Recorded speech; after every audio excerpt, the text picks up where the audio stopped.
मोहन भागवत ने बांग्लादेश में हिंदुओं पर हो रहे अत्याचारों की ओर ध्यान दिलाते हुए कहा कि वहां अल्पसंख्यकों पर अत्याचार की परंपरा को दोहराया जा रहा है और इसके पीछे कट्टरपंथी सोच है। देखिए ये खास रिपोर्ट।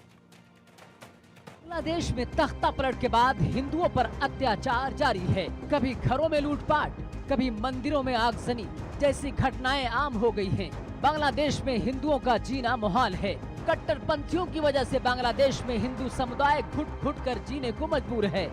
पूरे बांग्लादेश में हिंदू समुदाय को चुन चुन कर निशाना बनाया जा रहा है। राजनीति से जुड़े हिंदू नेताओं को खास तौर पर टारगेट किया जा रहा है।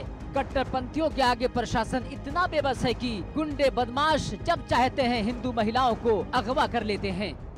इसको लेकर भारत सरकार ने कई बार यूनिस सरकार को फटकार भी लगाई है और अब तो आरएसएस प्रमुख मोहन भागवत ने भी बांग्लादेश में हिंदुओं पर हो रहे जुल्म पर कहा कि बांग्लादेश में हिंदुओं पर जुल्म हुआ है। साथ ही दो टूक लहजे में कह दिया कि हिंदुओं पर अत्याचार बर्दाश्त नहीं होगा। अब हमारे पड़ोस में ही बांग्लादेश में क्या हुआ, उसके कुछ तात्कालिक कारण और पहलू है, ये बात ठीक है, लेकिन इतना बड़ा उत्पात तो उससे नहीं होता।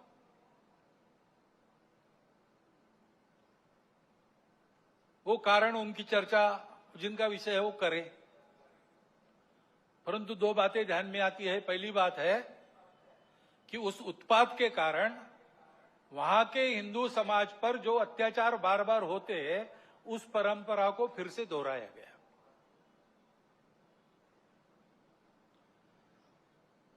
पहली बार वहां का हिंदू संगठित होकर अपने बचाव में रास्ते पर आया, इसलिए कुछ बचाव हो गया, परंतु कहीं कोई गड़बड़ हो, दुर्बलों पर अपना गुस्सा निकालने की ये जो कट्टरपंथ की प्रवृत्ति है, वो प्रवृत्ति जब तक वहां विद्यमान है तब तक वहां के हिंदू क्या वहां के सभी अल्पसंख्यक उनके सर पे खतरे की तलवार लटकी रहेंगी।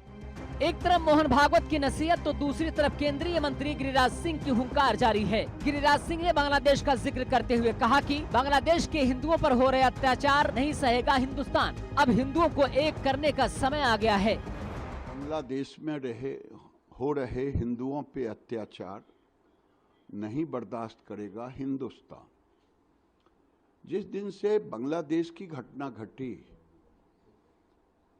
उसी दिन से मेरे मन में था कि अब समय आ गया है हिंदुओं को एक होने करने का, हिंदुओं को एक होने का। मोहन भागवत और गिरिराज सिंह का बयान इस बात की तस्दीक करता है कि बांग्लादेश में तख्ता पलट के बाद हिंसा में इजाफा हुआ है। उसके कुछ प्रमाण भी हैं, उसके कुछ संकेत भी हैं। संकेत नंबर 1, शेख मुजीबुर रहमान की पहचान मिटाई गई। संकेत नंबर 2, ढाका में शेख मुजीबुर रहमान की मूर्ति तोड़ी गई। संकेत नंबर 3, शेख मुजीबुर रहमान से जुड़े स्मारक नष्ट किए गए। संकेत नंबर 4, शेख मुजीबुर रहमान की जयंती पर छुट्टी रद्द की गई।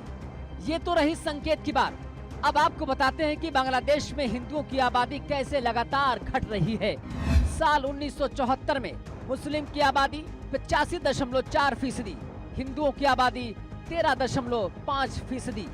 साल 2011 में मुस्लिम आबादी 91%, तो वहीं हिंदुओं की आबादी मात्र 8.5%। बांग्लादेश में हिंदू समुदाय पर हमलों की घटनाएं रुकने का नाम नहीं ले रही हैं। हालात ये है कि बांग्लादेश में हिंदू समुदाय के लोग शांति से दुर्गा पूजा उत्सव भी नहीं मना पाए और दुर्गा पूजा पंडालों को कट्टरपंथियों द्वारा निशाना बनाने की 35 घटनाएं हुई। अब सवाल यही है कि आखिर यूनिस सरकार कट्टरपंथियों पर कब लगाम लगाएगी। Bureau report, India news.